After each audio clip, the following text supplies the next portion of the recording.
Welcome to Your Partner in Success Radio, a program that values the potential of knowledge, collaboration, and growth. The show is hosted by Denise Griffitts, who is known as an intensely curious nerd in stilettos. Each Wednesday, she is joined by co-host Ben Gay III, a renowned figure in the sales world. Ben is recognized for introducing The Closers, one of the most popular and powerful sales training materials ever produced. Having been mentored by Dr. Napoleon Hill himself, Ben has gained a wealth of knowledge on sales and life. Throughout the show, Denise and Ben delve into the world of sales, entrepreneurship, and success, exploring Ben's vast experience from guiding and mentoring countless professionals to achieve unparalleled success in their careers.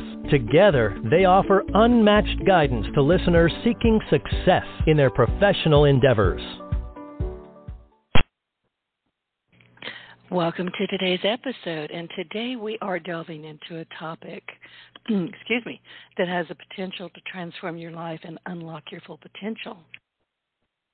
And I'm losing my voice, Ben. You're going to be doing all the talking. We will be talking, seriously, about the daily success system that was taught to Ben by the legendary Dr. Napoleon Hill. And the daily success system, and he's talked to me about this many times before, is a powerful tool that has helped countless people achieve success in their lives and their careers. It's all about setting goals, creating a plan of action, pay attention to that, create a plan of action, and consistently working towards those goals every day. So in this episode, we're going to be exploring those principles and how you can apply them to your own life to achieve the success you desire. And we're going to be discussing some of the key elements of the system: goal setting, visualization, positive thinking. So if you're ready to unlock your full potential and achieve the success you've always dreamed in, let's dive in. Good morning, Ben. Good morning, Denise. You sort of sound like Lauren Bacall today, so it's okay. For those you people who are old enough to know who Lauren Bacall is. She had a very sexy, raspy, throaty voice, and today you've got it. So I'm sorry if you're suffering, but we men among us are enjoying it. I have to tell you, I rarely, almost never go listen to my own episodes, because every time I accidentally hear my own voice, I do this whole body free song, because I think I sound like Marilyn Monroe saying, "Happy birthday, Mr. President." I think I sound ridiculous. So I'll take Lauren Bacall. That's much better. Yeah, there is a similarity between Marilyn and that. How Jack and Jackie went back to the White House and didn't kill one another after that performance by Marilyn, I don't know. I know. I guess she was. And I think I sound that silly, so there you have it. Listen, we've got, you and I have talked about the daily success system before, and to some degree I have implemented it, but I'm not entirely sure that I ever had the whole system.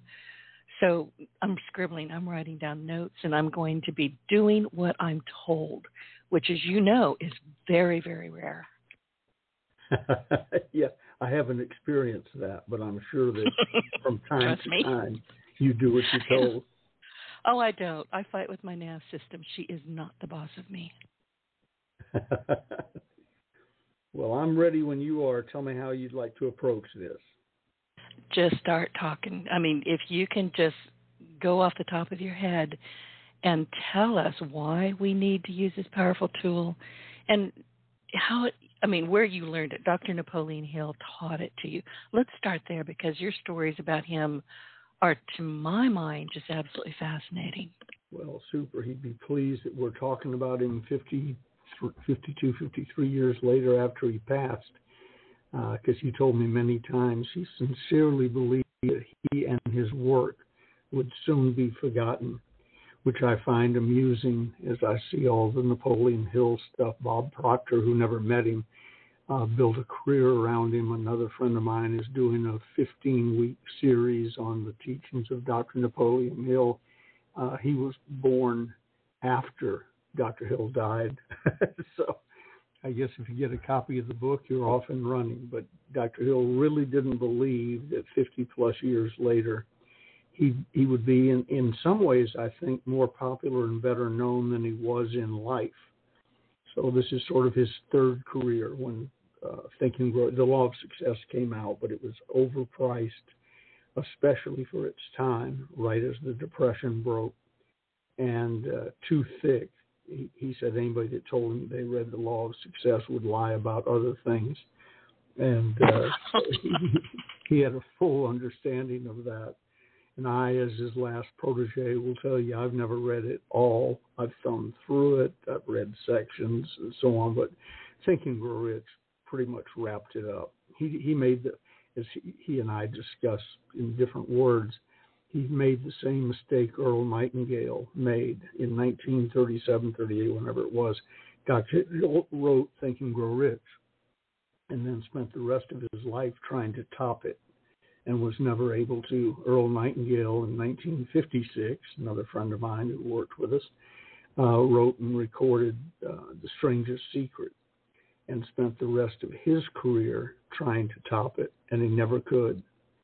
So yeah, you mentioned that to me the other day. While I've got you on the subject, go ahead, I'm sorry.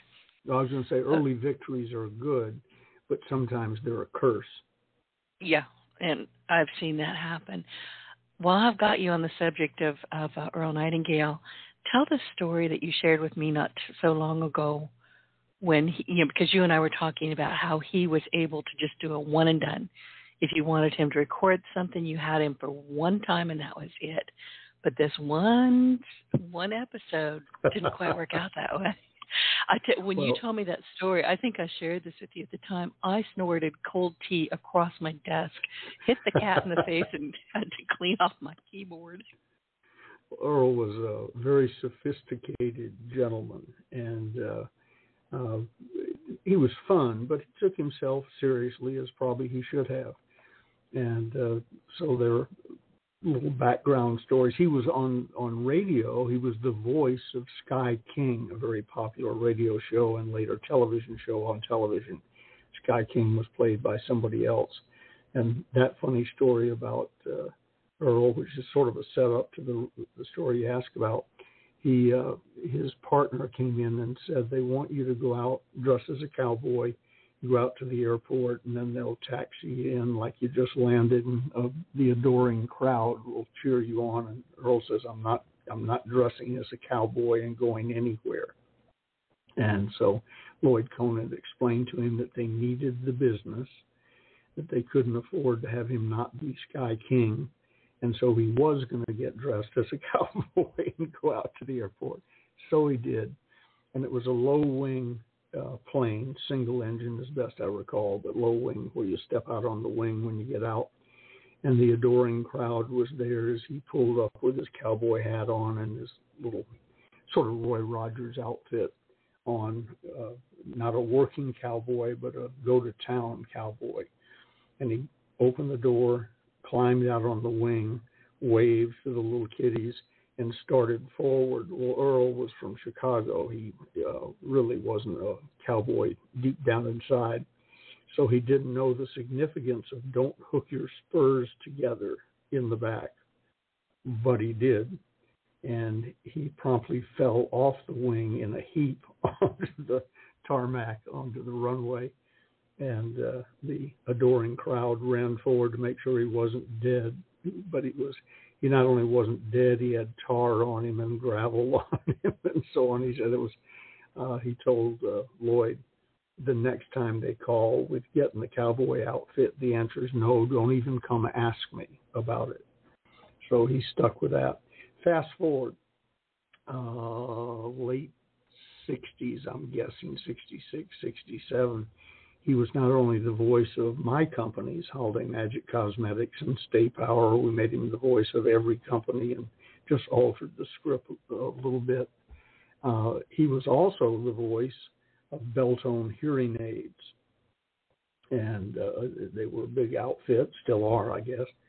And he did their voiceovers, and he did, they sponsored his little radio program, a 5-minute thing he did called Our Changing World. And so they were very, very good to him. And back to the one read thing, Earl was one of those guys. You could hand him a sheet of paper, you hand him the New York phone book, and he would sit down and read it flawlessly and make it interesting. Hand him a script. He didn't need to go over it. Might if he had a few extra minutes, to scan over it, but it wasn't required. He would just sit down and do it, and in one take, 99% of the time. His engineer, who worked with him by the time that they ended, worked with him for 40 years, had therefore gotten spoiled. He would flip on the switch, give the signal through the glass to Earl, and Earl would go off, and when Earl quit talking, the guy would flip the switch back, and they'd press the records or put it out on the radio or whatever. And I asked him one time, do you not find what Earl is saying interesting? He said, oh, no, I find it very interesting, but I've heard the message. There's only so much you can say about personal development. And so he said, I've heard the message thousands of times, so I really don't feel the need to zero in on it every time. So Lloyd Conant brings Earl the Christmas message for their bell-tone hearing aid families. And Earl sat down. As he was sitting down, he glanced at the script, and I'm making up words, but it was one of those, hi, this is Earl Nightingale and bell-tone hearing aids, and I want to wish you fairies dancing in your house and snow in your hair and so on. And Earl looked at it and said, I'm not reading this crap. And Lloyd explained to him, like he did in the Sky King lecture, that they needed the money. They weren't going to lose bell-tone, and yes, he was going to read it as written. So I'm back in Chicago. There was this thing called Flexi Records. They were literally flexible, made by a company called Evertone in Chicago. And the VPs of sales at Nightingale Conant wanted me to buy them in addition to everything else we were buying from Nightingale and use them. One little record would be a recruiting message, since it was hard to get people to recruit people properly, get them to hand them this record and let Earl recruit them. And then after the meeting, or get them to come to the meeting, after the meeting, post-sell them, have Earl post-sell them, and so on. But it was all based around these little flexi records. So I'm back in Chicago at their office, and I said, they said, well, let me show you how it works. Well, I looked at them. The record was square. In the middle, it was the grooves were circular, but the record itself was square. You could put it in a magazine, rip it out, stick it on a player. I'd never seen one, never heard one. I said, are those things, what is the sound quality? And they said, oh, it's great. Don't worry about it. And I said, well, how do I hear one? And they said, we've got 10,000 copies right out here in the hall waiting for the pickup people going out to the bell-tone folks. Let me get one of those. So one of them runs out and pulls out a copy of the record and folds it back the way you did it and stuck it on the player and started playing. And the quality of it the sound quality was very good. Earl sounded like Earl. If I didn't know better, I would think I was listening to a 33 1/3 hard record. And but I wanted to hear what Earl did for them. So he, as ordered, was doing the script that they had written and sent. And this deep, godlike voice says, good evening, or good morning, whatever. This is Earl Nightingale. And to the Bell-Tone family, we want to wish you a very Merry Christmas, a Happy New Year. And may the fairies dance in your living room and the snow do this and so on. And then at the very end of the recording, there's a little pause, and then you hear Earl say, Jesus Christ, what a crock of shit. The two Davis boys, Les and Ron Davis, looked at each other like deers in the headlight. I reckon they did. Yeah, and one of them threw his body over the record player like that would make the problem go away. And then somebody else ran out in the hallway and threw their body over the 10,000 records, so nobody picked them up and took them anywhere and mailed them to the Bell-Tone hearing aid family.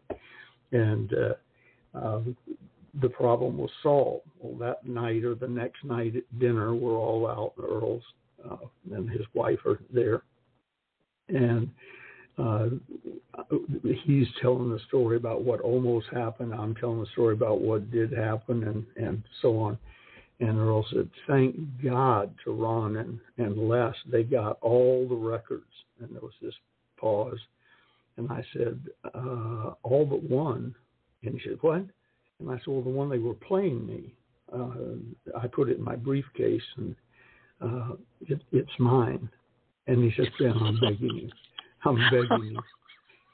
And I said, "Well, next time we negotiate a big purchase, Earl, the subject of this recording will come up."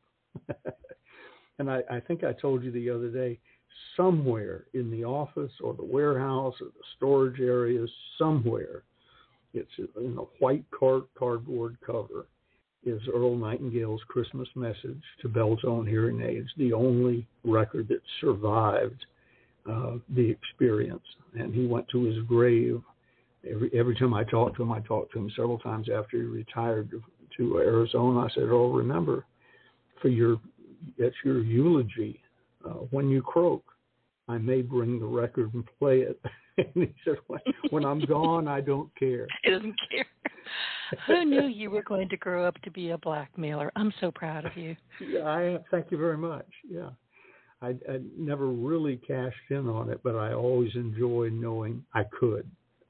Earl did not want the unedited version of that Christmas recording going anywhere. I've had Beltone people I've talked to over the years, coached and mentored some of them. I've told them the story, and they've said in so many words, different ways, how much. So how much? I got the impression that little 80-cent record I could get, I don't know, at the time, $10,000, $15,000, $20,000 for it. Oh, send it to Sotheby's and let's see what you get. Yeah. Oh, so that that's is just the Earl Nightingale Beltone hearing aid story.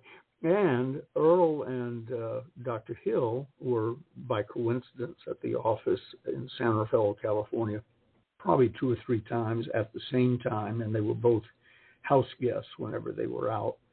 So I've had Earl and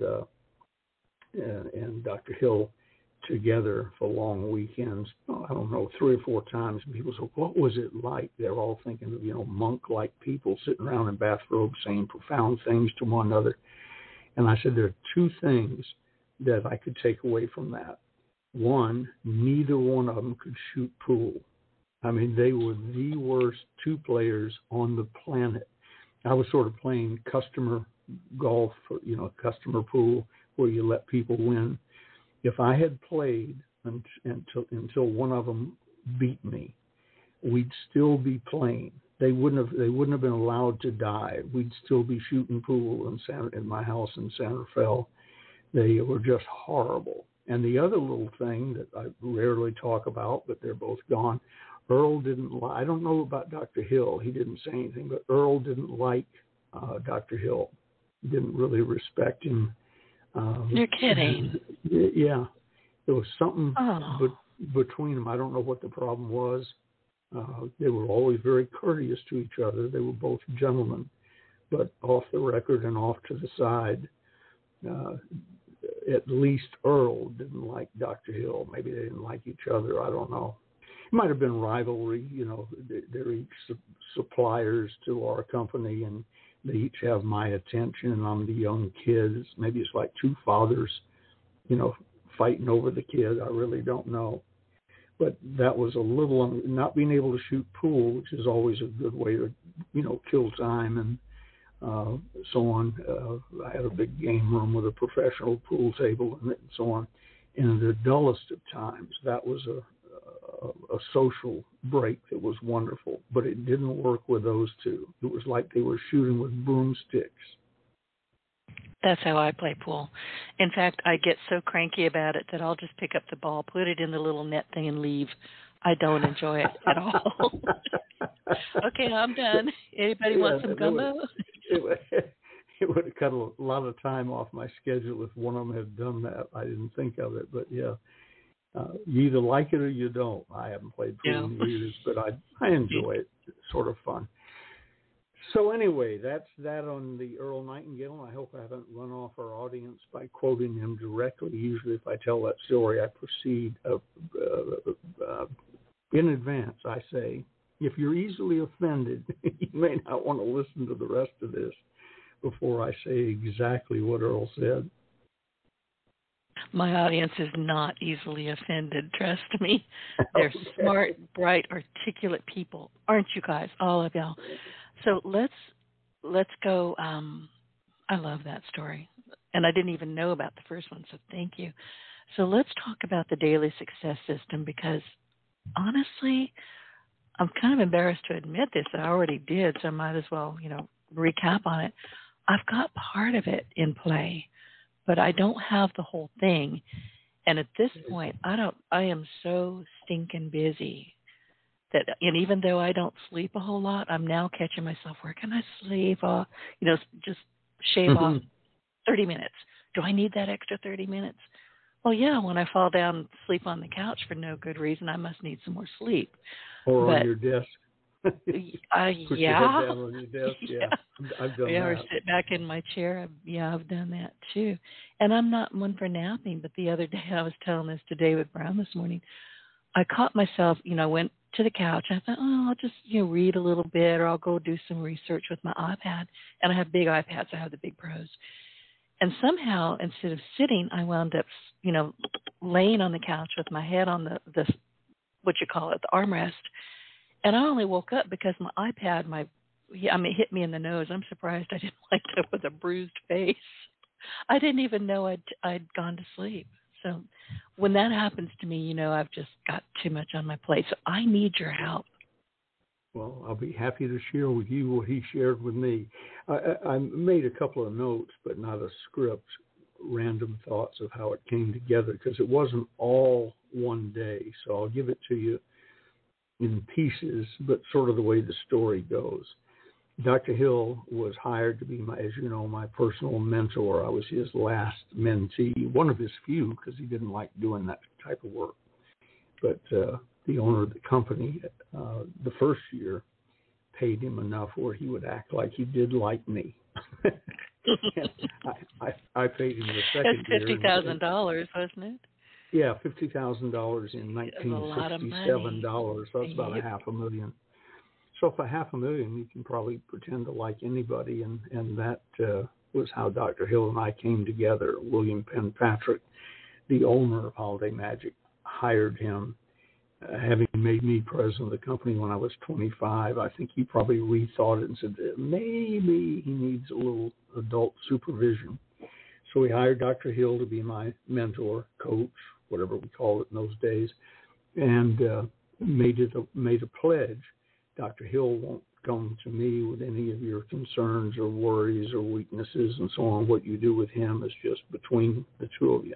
And I tested that theory because I didn't believe it, but it was true. I planted some stories and then covered myself in case Dr. Hill told him and Bill Patrick went nuts. I had letters in place in his secretary's desk telling him, you've been duped. That wasn't true. We're not really planning a coup and so on. And but when I left the business, and a few years later it went out of business, I am confident when they hauled out Marion McGinnis's desk, in the top drawer was my letter that was never handed to Bill. I had told her, if he explodes and starts yelling cuss words and my name in the same sentence, hand him this letter. If Dr. Hill is in town or has just called him. So, but it never happened. He was straightforward and honest. So one day, as I said, this will be sort of scattered. I was talking to Dr. Hill. He was in my office. And he said something semi-profound or something I should remember and do. And I said, that's good. And we went on to something else. He said, whoa. That really is important. I said, well, I know. I'm not going to forget it. He said, yes, you are. There's too much stuff going on in anybody's life, and in your life, things are swirling. I was like in the middle of a tornado all the time. And he said, there's not a remote chance you'll remember that or the last 15 things I told you. So he turns around and yells out at my executive assistant. So I used to call her a secretary, but looking back, she ran the company without letting me know what was really going on, to Marty Connolly. And he says, Marty, could you get Mr. Gay some memo pads? So she went and got a packet, of legal pads. And later we added the smaller one that looks just like a legal pad, but it's, 6x9 or something. I said, get him some of those, please, and a supply of pens. So she brought them in. He said, now, again, he told me what he just told me. He said, write it down. And so I wrote it down. He said, and now what are you going to do with it when you find it tomorrow? And I said, well, it'll be right here in the memo pad. He said, no, we got some serious work to do. And that was sort of the beginning of teaching me the daily success system that we sort of developed together, but I wouldn't have developed it on my own without his help. So he said, somewhere in those first few meetings, he said, let's discuss you figuring out how you're going to replace yourself so you can move up in the organization. To show you how naive and goofy I was at age 25, I said, good idea, because I wanted to move up in the organization. I was already president. The owner of the company. The owner of the company. I'm like, hang on a sec. Yeah. So sort of short of killing William Penn Patrick, there really wasn't a whole lot of place to go. I appointed the presidents and all the other companies and so on, but I wasn't bright enough to ask him about that. So he said, here's what we're going to do. I want you to write down. He said, let's work it out, and I want you to make it tough on him. Write down what the person who replaces you ought to do every day, minimum, and be tough on him. We got to find somebody who's good enough, to put up with the pressure, including, he said, write down those things that you really don't want to do and maybe aren't doing, because he'll be salaried and he'll have to do what you said. So I said, all right, this is sort of exciting.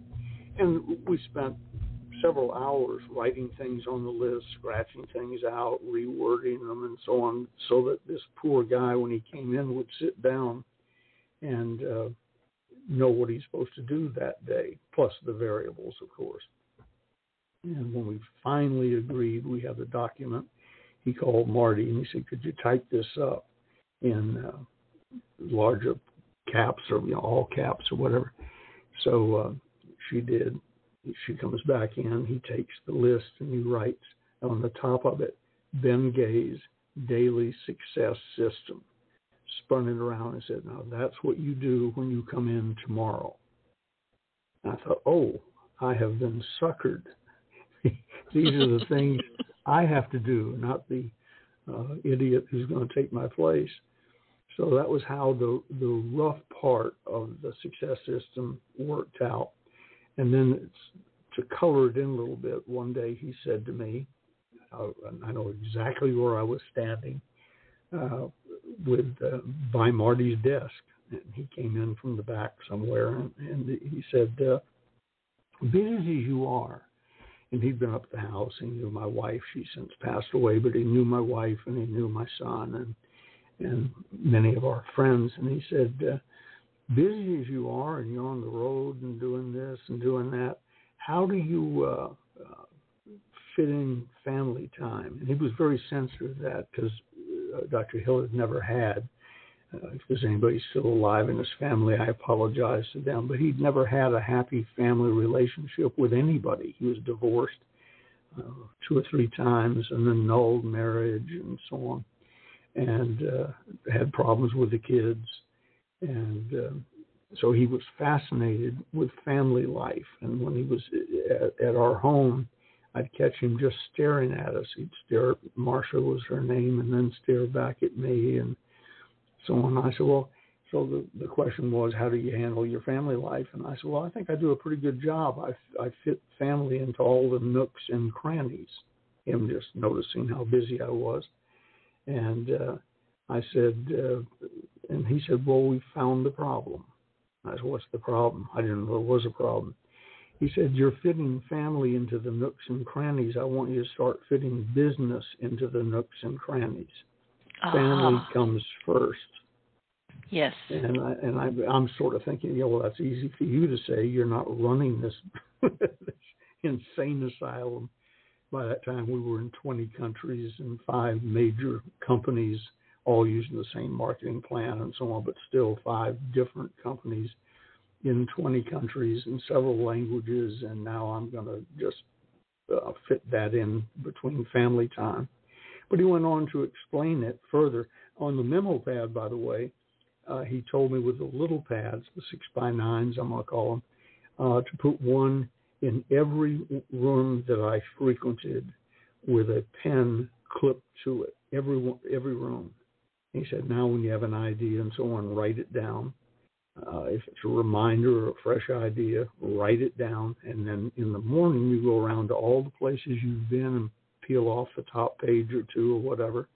And then we're going to put that in your success system, in addition to all the stuff we just put in the daily system. So that capturing ideas had a major effect on my life. 1, I captured ideas. 2, the brain, I'm not a human behavioral scientist, but the brain does with me, and I've heard it from many other people, when you're not trying to remember 15 things and you don't have to remember them because you wrote them on the pad, the mind gets freed up and comes up with more ideas. It doesn't have room, apparently, to do all that while it's trying to remember the last 15. We had a 3-day holiday not too long ago. We'll call it 4th of July. I really don't remember what it was. So there were 3 days I didn't go to the office, but I kept coming up with ideas and writing them down. And by the time the weekend was over, Monday I went around and started pulling off notes in every room I'd been in. And I had 70, I think I'm quoting from memory, but 72 new ideas or reminders. Now, you're smarter than I am, Denise, but I'm not smart. I doubt if you're smart enough either to remember 72 things if they hadn't been written down. So, I can't remember why I'm in the refrigerator. I mean, come on. Yeah. Who does? I was looking you for my go over car there keys. and that's an immediate, I go into the refrigerator, I stick my face in there deliberately because that's how I meditate. It's the only time my brain is just wiped clean. Try the freezer. I bet that's even more effective. Well, it's down by the floor. I can't go down there. I was looking for my car keys one day, and I must have said something out loud where a niece who was visiting heard me. I wasn't with anybody, I didn't think. I was just probably grumbling. And she yelled down from upstairs, Uncle Ben, have you looked in the refrigerator yet? And I said, I hope you have that sparkling sense of humor when they read my will. Because your place in it just changed. But then quietly, they were in the refrigerator. Quietly, I opened the refrigerator just to be sure I hadn't put them in there. So anyway, nooks and crannies was where we sort of took a side road. Let's take care of the family first. So you guys like to go over to the coast, which Gigi and I, my current wife, last wife, still like to go over to the rugged Northern California coast, which is from Big Sur up almost to the Oregon border. I just get such relaxation and peace out of that. And I said, yeah. He said, you go up there for a couple of weeks? I said, no, I can't do a couple of weeks. What we do is 4 days. Go in on Wednesday night, spend all day Thursday, Friday, Saturday, Sunday, and then come back Monday morning. So we have 4 unfettered days at the coast, and we like to do that at least once a year. And he said, how's 4 times a year sound? And I said, well, it sounds good.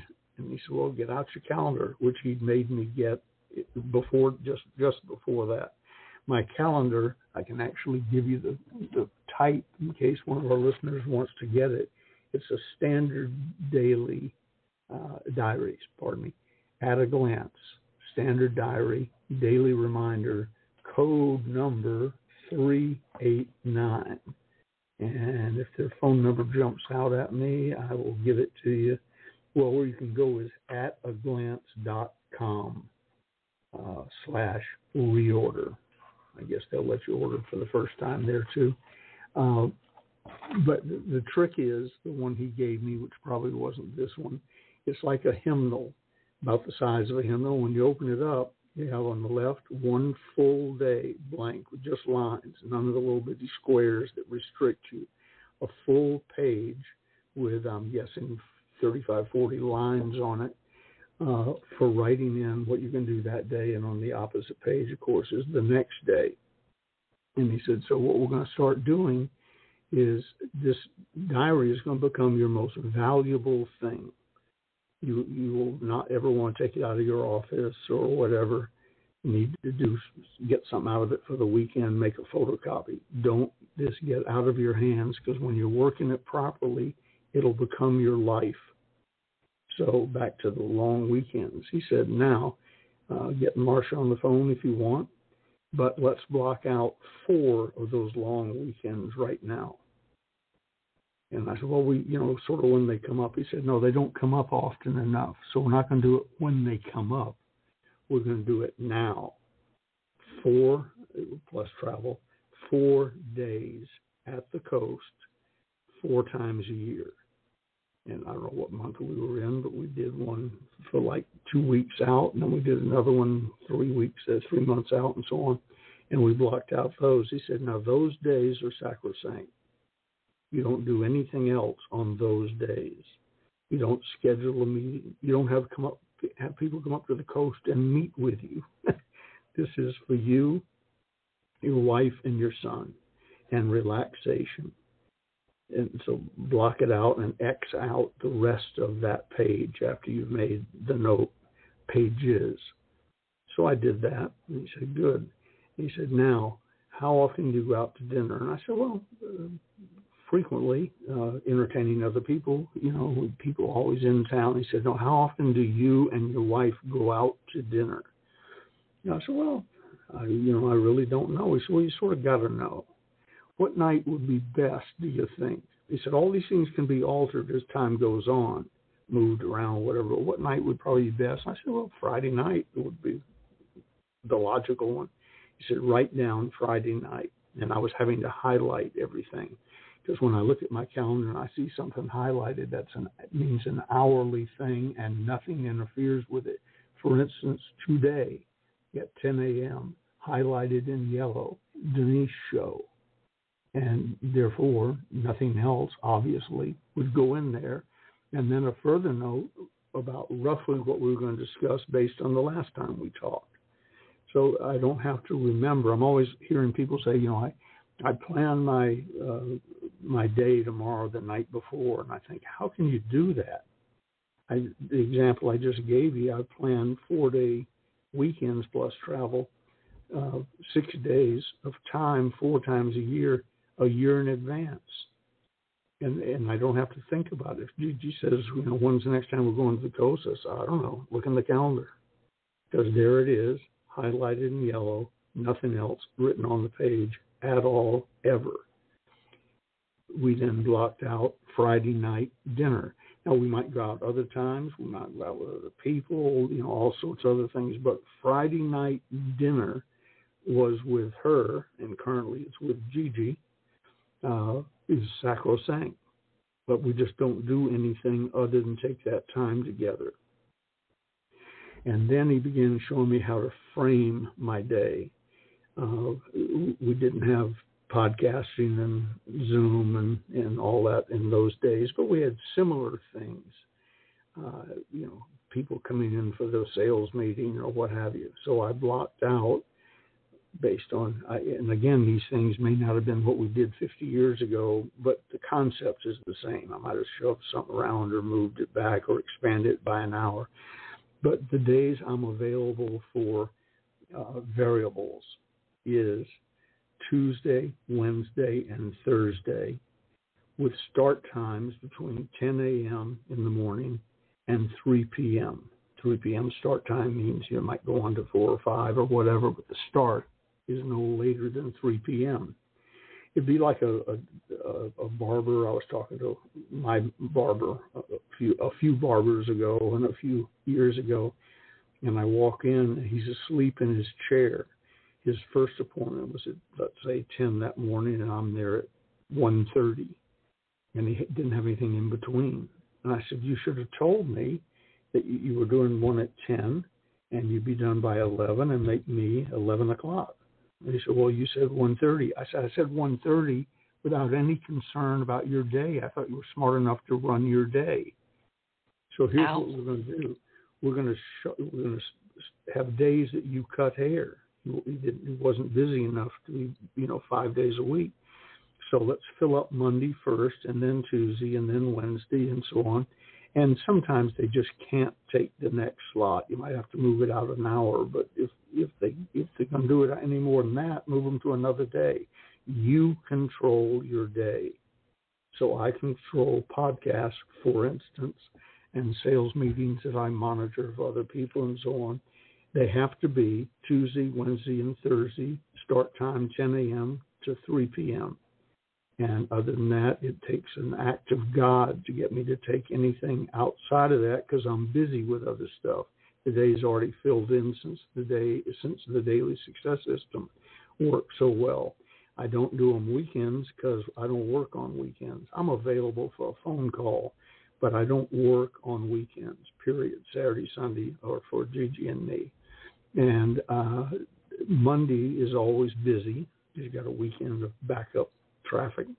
And Friday, I have other things on my mind. I'm still working the Daily Success System, but I got one foot out the door. So Tuesday, Wednesday, Thursday, 10 to 3 is when I box my other time. It also doesn't leave me sitting like my barber with 3 hours between appointments. Even within the 10 to 3, if I book somebody at 10, then and somebody else wants to come in on that same day, they're going to be at 11 or 11:30, whatever I figure the first one's going to take up. So you begin to run your day instead of the day running it. What if people don't like that? Because I don't know all of our listeners, I'll just say, too bad. I had another thought in mind. I know you did. I could see it hovering over your head. This is Ben Gay can't control the world, but he can control his schedule and about 20 feet around him at any given time wherever he's standing. And that's good enough. If you're outside the 20-foot circle, I don't care what you're up to. And if it doesn't interfere with my daily schedule, I don't care. Now, then in the calendar, you also insert those things that are everyday or routine. And that would pretty much be that first list Dr. Hill and I put together. And you could print it out and have copies and just stick it in your calendar. I prefer and do to write it in.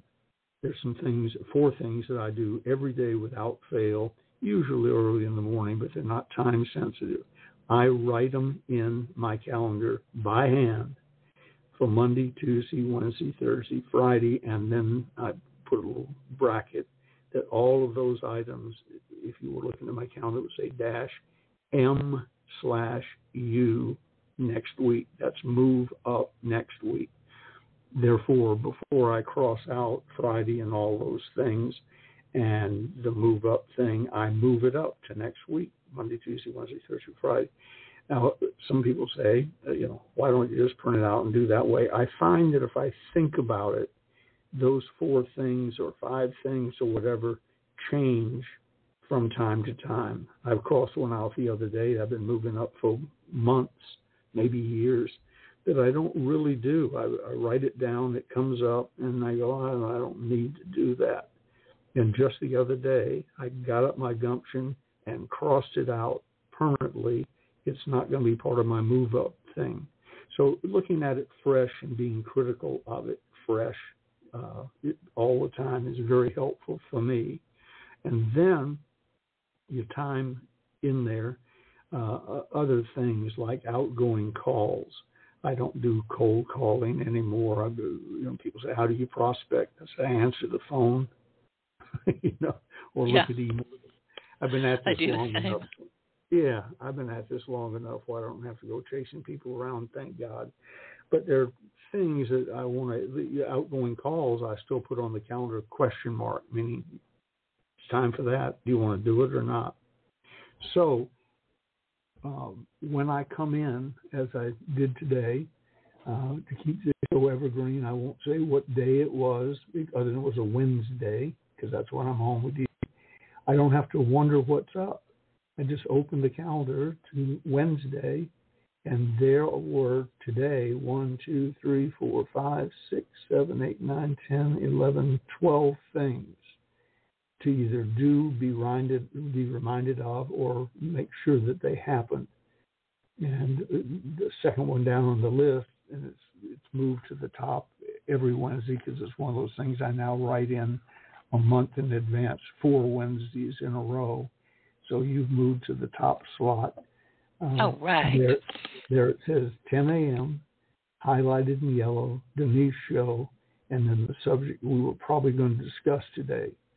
So I don't have to wonder, what do I do at 10 a.m. or what do I do next? As soon as I walk in, there it is, highlighted in yellow because it's time sensitive. And the others I pretty much do is I look down and decide. Ivy Lee, the great efficiency expert from the 30s, said, list the 5 most important things you have to do, then list them in their order of importance. That's probably some of where Dr. Hill got this idea.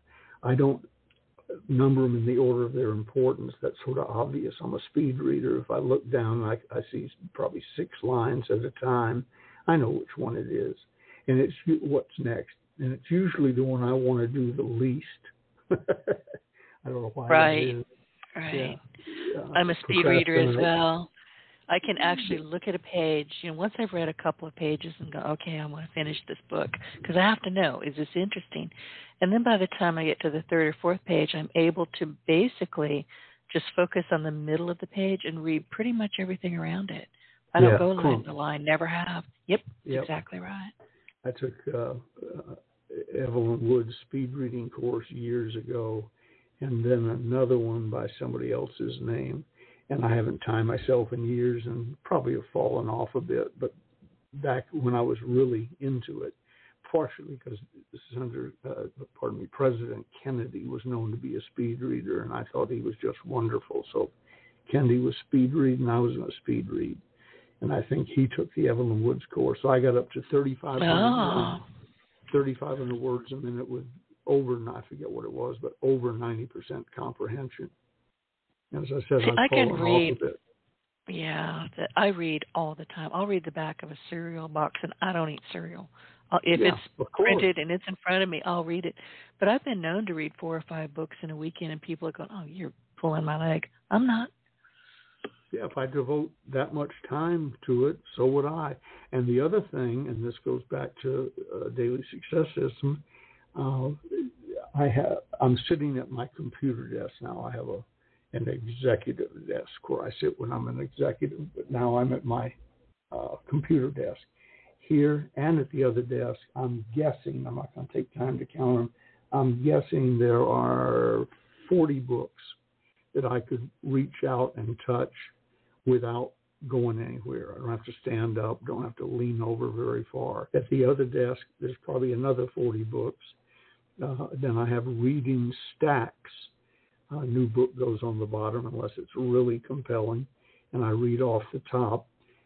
In my bathroom, the bathroom I personally use, in my bedroom, our bedroom on my side of the bed, in my briefcase, in the car, loose, in the shipping area, any place that I'm prone to spend time, you will find a memo pad with a pen clip to it and a stack of books.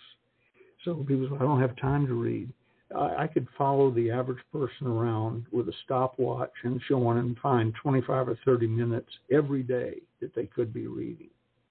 And the next trick, you don't want to buy a book from a bookstore. If I had it first, I mark where I stopped reading. I put a ballpoint mark, a slash above the next paragraph I'm supposed to read. And I have highlighter pens near every reading stack. And the Ben gave bookmarks that go out in every book. I probably use more than I send out, because every book that's been opened has a bookmark stuck in it. So I don't waste time wondering where I was, not as far as the page I'm supposed to go to or the paragraph within the page. And then when I'm done with the book, we have a decision to make. Do we give it away, or does it go in the permanent files, which stay there till they get up to about 5,000 books? Then I give them away anyway. Might pick out a few favorites, but since Gigi and I have been together 25 years, I've given away 5,000 books 4 times, and we're coming up on another one where she said, "Ben, the bookcases are filling up again." But when I'm done reading the book, I go back and read the highlighted things, and then make a decision. Does the book go to the library or to a garage sale or whatever, or does it stay in the shelf for a few years before it becomes part of the next 5,000 that go to the library? So I'm systematized, I guess is a way to phrase what we're talking about. Everything, almost everything, is part of a system. Dr. Hill got me on plotting out even minor things. One day he's up at the house. I got up early. I didn't think he was up. I'm sitting out on the deck overlooking San Francisco Bay, feeling very good about myself, and trimming my toenails in my bathrobe. He comes wandering around the corner with a cup of coffee, and he says, "Ben, what are you doing?" I said, "I'm trimming my toenails." I said, "They started to get hooked in my socks, when I was putting them on." So I noticed it was time to trim them. And he says, "You don't have that in your calendar?" And I said, "Oh, no." He said, you know roughly how long it's been since you trimmed last time. It was about a month, I think. So he said, "Okay, go get your calendar." And I wrote in the calendar 4 weeks out from where we were, trim toenails, move up 4 weeks, ? Because when you get there, you got to see what's 4 weeks about right. If not, you make it 5 weeks or whatever. And I thought, "Dr. Hill, I feel a little silly writing down trim your toenails." He said, "That's something you don't have to think about ever again." And it was on a Saturday. He said, "When do you tend to trim your toenails?" I said, "Well, usually Saturdays, home." Okay, so count out 4 Saturdays. So I have today, one of the things before us talking was feed the fish. We have a fish pond behind our guest house, and it'd be easy to forget it. But the fish, it wasn't their fault. They got captured and put in it. So they get fed in addition to bugs and so on they find on their own. They get fed every Wednesday and Sunday. It's on my calendar. Feed fish, move up Wednesday. So some of I'm doing the goofier ones to simplify it, to make people understand. That might also be sell company, refinance, something terribly important. But it all goes into the calendar, highlighted or not, asterisks. I have trouble with that word, or not, to somehow highlight it and make it more important. And I mean virtually everything. Yesterday, I said, Gigi, I don't want to depress you, but your brother Wes died 24 years ago today. And she predictably teared up and told me 2 Wes stories. And then I flipped to the back page of the calendar. Wes died April, whatever, next year. And move up 1 year when you do it. So when I get my new calendar about halfway through this year, I'll go to that back page. Wes's death will go in. I saw somebody else died recently. A good friend of ours died 12 years ago this coming Friday. So we'll tell his wife that we thought about it and we remember her and so on. So Gigi sometimes kids me when something like that comes up, and she says, "Is that like programmed warmth? You're known for being a very nice guy. Do they know it's written in the calendar?" I said, "I don't know, and nor do I care. It makes But if it it's more important, exactly, and if it's important enough to be in the calendar, that's kind of enough said right there. That's right. And sensitive as Gigi is, every year I tell her Wes died on that day, and every year she tears up because it hadn't crossed her mind. She remembers everybody's birthdays, but death days are a little different. So when I tell her June 15th, it is my father died at age 60, way too soon. And by coincidence, in a different year on the same day, we started the communication center business with the National Communication Center. This June, it'll be 47 years since we started the business, the industry, and 51 years since my father died. It just sort of keeps me in tune with what's going on, the important things, and so on. And I don't miss dinner appointments. We went to dinner the other night with 4 couples at one of their houses, and we arrived 1 minute ahead of time, fashionably early. Everybody else arrived slightly later, and the sweet, goofy one among them, a lady, she and her husband arrived an hour later because they forgot. An hour. Now, fortunately, we're all good friends, and I didn't know they were coming, so it didn't bother me. But an hour later, and I'm thinking to myself, I bet she doesn't have a calendar. Now you know what to get her for Christmas. Yeah. Put it in her Christmas stocking. That and the lesson on how to use it. So anyway, it's your fault for asking, but that's how I stumbled across and developed the daily success system and how much easier it's made my life. And see, I have to tell you, I do some of this. And when you mentioned the, the at a glance, for years I had those, and I still have them. They're in boxes in my office closet. And you know what, Ben, and I bet you do this as well, I can pick those things up, and they can be 100 years old. I mean, they can go back 20 years. I can read one sentence, and I'm back in that day. I remember what happened. I almost remember, that the pecan trees are blooming. Or I almost remember that the roses were just starting to bud out. Or I remember I really hated my office mate. I mean, who knows? But, and you had used the word diary earlier, and they, in a way, are your diary. So and what I did was I quit using those. I don't know why. I think because I am a techie nerd. And, I love my computers. I started using the online calendar, and the problem is you have to be in there to go find out what the heck you put in it. So that hasn't really worked for me. So I went to composition notebooks from the Dollar Tree, and I must have 50 of them unused, and I keep them but they're messy. I don't have any real system. So I'm heading to At a Glance today. I just gave it to you. I'm going over there. So that's going to be my next by the thing. Way, the younger folks always say, you can do that all on computer. I can find things in my calendar quicker than they can find things in their computer because I know, where I'm going. And when I open up the page, there's 15 things on that one page. And another part of it is the feeling of accomplishment. I write it in, I highlight it, and then I have those, I think they're called India markers, China markers, where you peel down with a string, you peel away the wrap, and it exposes, in essence, a black crayon. And I cross each thing out completely, cover it side to side, margin to margin, as I do it. And that gives me a great feeling of accomplishment.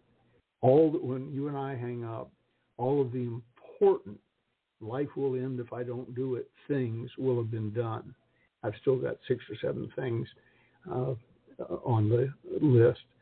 But when I glance down, it's the day is almost over. It's almost all blacked out, and I personally prefer that. I'm one of those strange people, the hanging calendar in the kitchen. I put an X across each day that's gone, sort of glance as I walk into the kitchen. I know what day it is, how many to go, etc. And then the other day, the month ended, and Gigi happened to mention I would have done it. That's the reason the calendar's there. But Gigi mentioned have you X'd out the day? Oh, no, the month, you're going to have to flip it to a new month. I said, okay. So I got out the marker pen and crossed out the last day of the month. She said, you're going to throw the calendar out. I said, I like the thrill of Xing it out. It's an accomplishment. I would never take a calendar off the wall with un-X days on it and throw it in the trash or flip to the next month. I truly enjoy winning, being patted on the head, and that does it for me. And I understand some might that. call it I anal. do. Some might, but we're not going to pay attention to that. But sometimes I will use colored cards. The line ruled cards, and I'll go to the Dollar Tree again, and I'll pick them up, and I will write the 3 most important things that must be done. There's no prioritizing; they have to be done.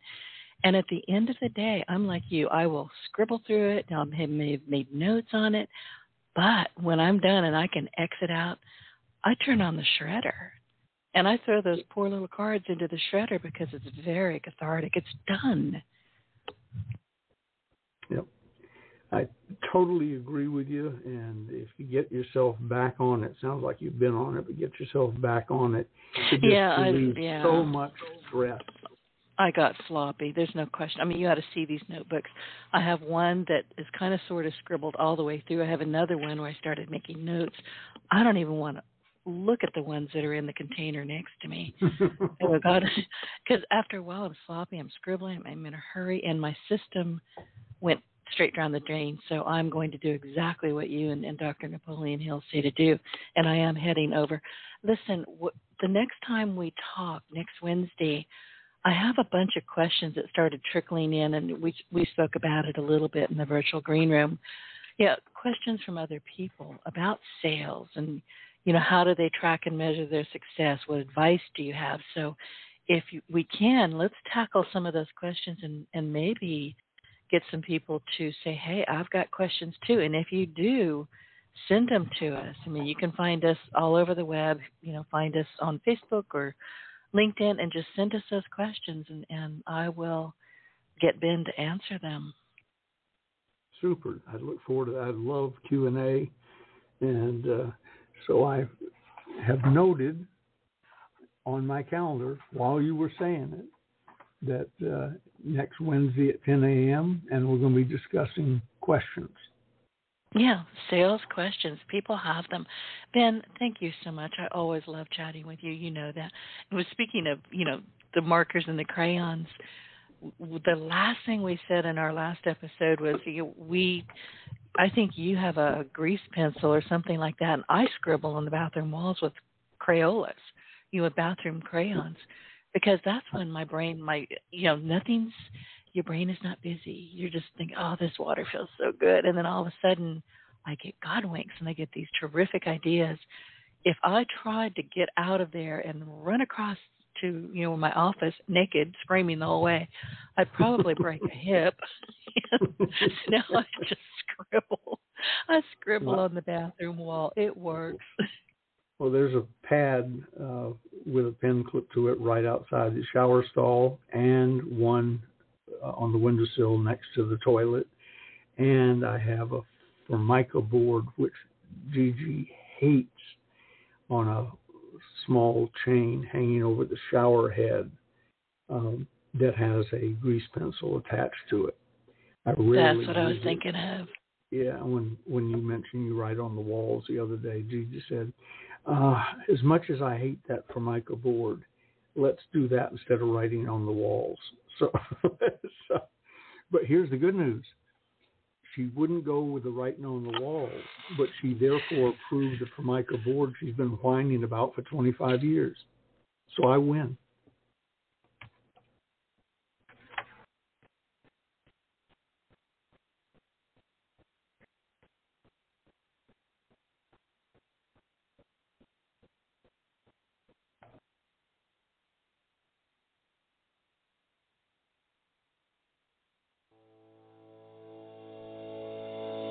Hi, this is Ben Gay again. Thanks for tuning in to today's episode of Your Partner in Success Radio, featuring my partner in this exciting venture, podcasting expert Denise Griffitts, and me, our resident sales expert. In addition to Denise's regular popular podcasts, which are among the top-rated podcasts in the world, here I will join her at least each Wednesday to share our insights in personal development, communication skills, and professional selling. And if you're looking to improve your sales skills and personal income, be sure to check out my books in the Closers series. And if you want to learn how to create your own successful podcast, connect directly with Denise. She is the best. If you enjoyed hearing from us, be sure to check out our websites and other contact points for more resources and information. For instance, we're currently featuring The Closers Sales Training Series, signed, dated, with special pricing, free shipping, and our famous lifetime money-back guarantees at stores.ebay.com/Ronzoni Books. RONZONEBOOKS. And you may connect directly with Denise Griffitts about her products and services, all of which I wholeheartedly endorse at denisegriffitts.com. Let me spell that for you, DENISEGRIFFITTS.com. Again, we thank you for listening. We'll see you next time. And remember, always be closing.